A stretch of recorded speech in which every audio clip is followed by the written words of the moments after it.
Alarm signals. There are a number of alarm signals that you need to know. Some will be covered in later training sessions.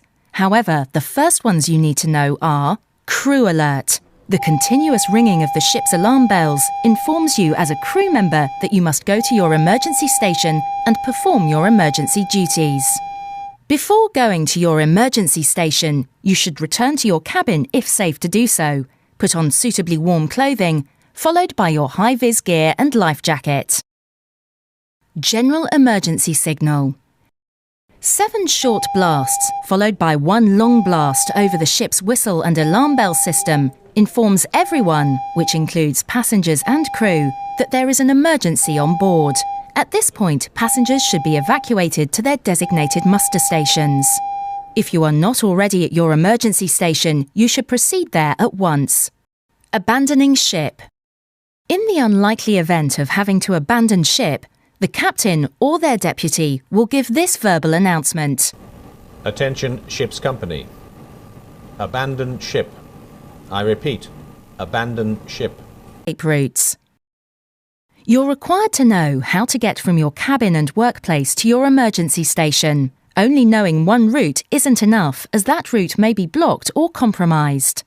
Every year, smoke and toxic gases kill more people than flames do. Breathing even small amounts of smoke and toxic gases can make you drowsy, disorientated, and short of breath.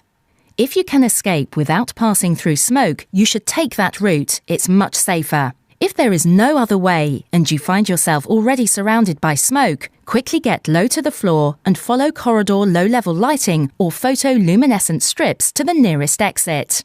Remember, breathing even small amounts of smoke can be enough to knock you unconscious, so get low and get out.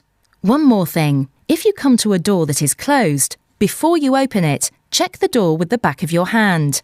If it is hot to the touch, there is every chance that there is a fire behind it, which is why you should leave it shut and continue to find the next available exit.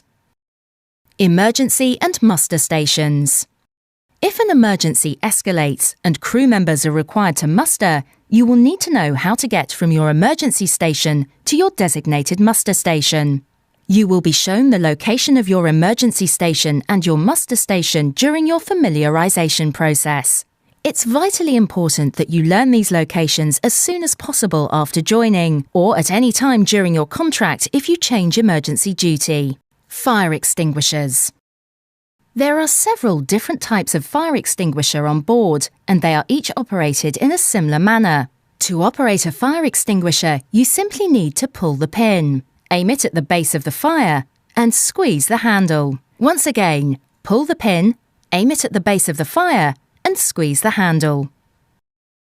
Tampering with equipment.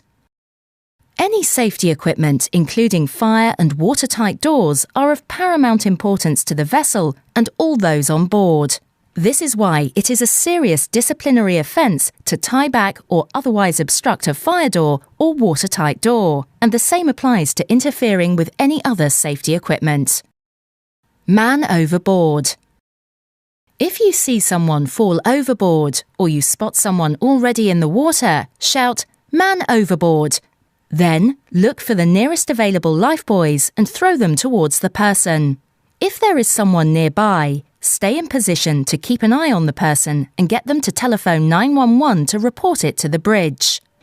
If you are on your own, then you will need to find the nearest available telephone and call the bridge yourself and return to the point where you saw the person fall.